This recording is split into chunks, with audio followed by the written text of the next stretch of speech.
jump right into this fascinating explainer. Today, we're traveling to Kenema, Sierra Leone, to check out something called the Kenemagorian Mansion, or the Koya Dominion.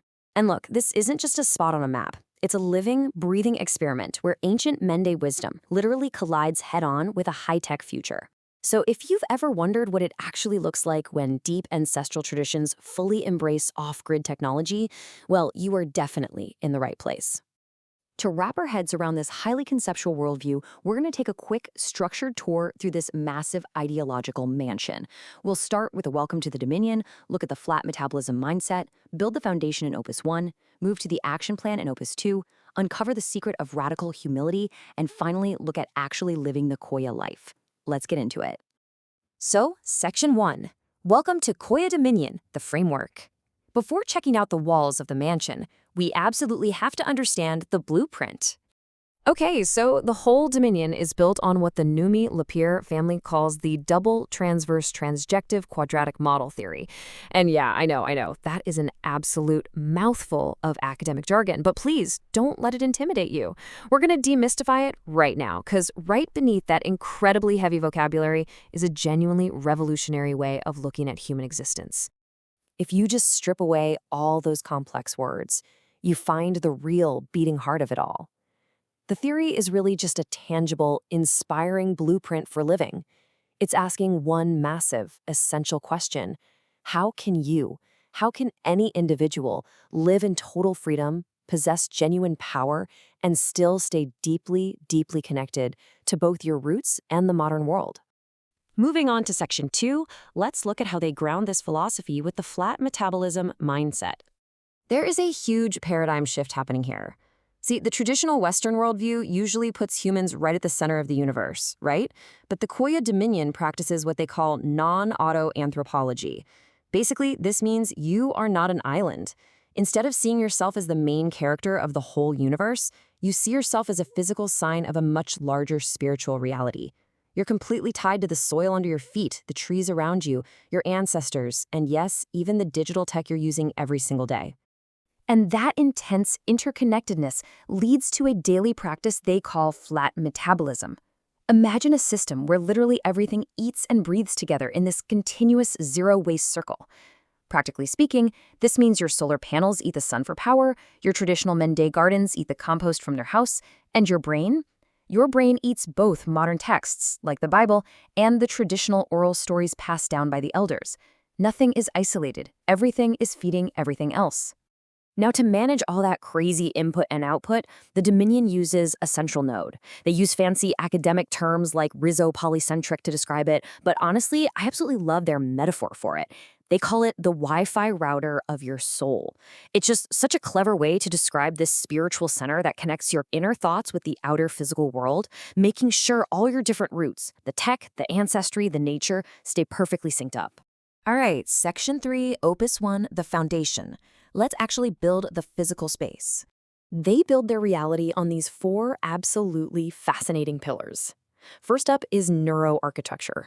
They don't just throw up random walls, they intentionally design open, communal spaces to keep the brain calm and creative, totally reflecting that Mende spirit. Second is flat naturalism, which basically invites the forest directly into their economy instead of trying to bulldoze or conquer it. Third, and this is super cool, is radical unschooling. They ditch the dusty classrooms entirely. A student learns physics by actually getting their hands dirty, building a working off-grid water system. And finally, their cosmology.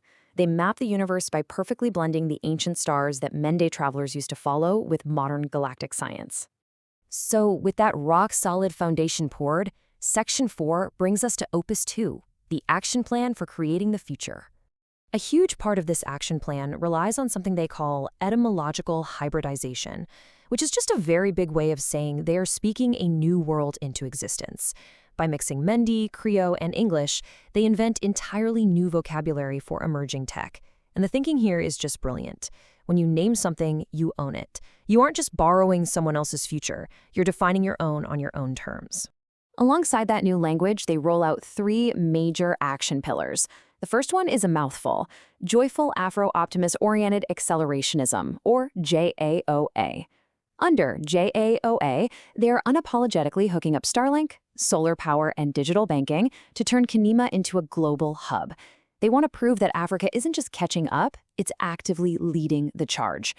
Next is theological poetics, where traditional drumbeats meet scripture, turning all their hard work into a literal form of worship. And finally, they're building a utopia of post-colonial neoculturation. They're totally moving past just being formally colonized and are consciously building a brand new, proud, self-sufficient culture that is 100% theirs. Which naturally brings us to Section 5, the secret of radical humility and governance. Because think about it for a second. How on earth do you run a dominion without a boss? How does any society actually govern itself when you completely rip out all the traditional, top-down hierarchical power structures? Well, their answer is this model called exo-psychoanalytic anarchism. Now, I know the word anarchism usually makes people think of utter chaos and things burning in the streets, but in the Koya Dominion, it's actually something really beautiful. It simply means you don't need a manager breathing down your neck to make you a good person or a productive community member. The order comes from a deeply ingrained, community-driven moral compass. That internal compass runs on three main concepts. First, panopticon benevolence. They watch out for each other, sure, but strictly to care for one another, never to judge. Second, eschatological maintenance. They treat their physical tools and their land with absolute excellence, literally acting as if they're preparing for the end of time. And third, radical humility. They see themselves as ontological engineers, so they know they have immense power, but they stay profoundly humble because they realize they're serving a much higher purpose. They are literally building a new reality from the ground up. Let's zoom out to the practical side of things. Section 6, Living the Koya Life, the actual blueprint. The whole goal of the Koya Dominion really boils down to this super practical 4-step checklist for living a totally autonomous life. 1. You live off-grid by generating your own solar or hydropower. 2. You stay completely independent by growing your own food, mixing Mende tribal traditions with modern science.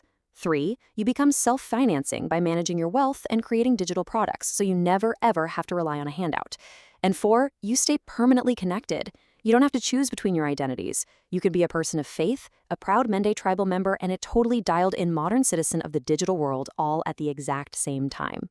Benoit Nunie Lapierre, the brilliant mind who shared this incredible framework, leaves us with one final, incredibly powerful directive. Stay curious, stay humble, build the dominion. It just perfectly boils the entire Koya ethos down into 3 simple, highly actionable steps. So, as we wrap up this explainer, I want to leave you with something to chew on. You probably don't live in Sierra Leone, and you might not be building a physical off-grid mansion anytime soon. But how could you apply this flat metabolism mindset to your own life? Seriously, ask yourself, how could adopting a little radical humility and treating your connection to nature, to your tech, and to your community as one unified circle completely transform your own future? Think about it. Thanks for coming along on this visionary tour with me, and keep exploring.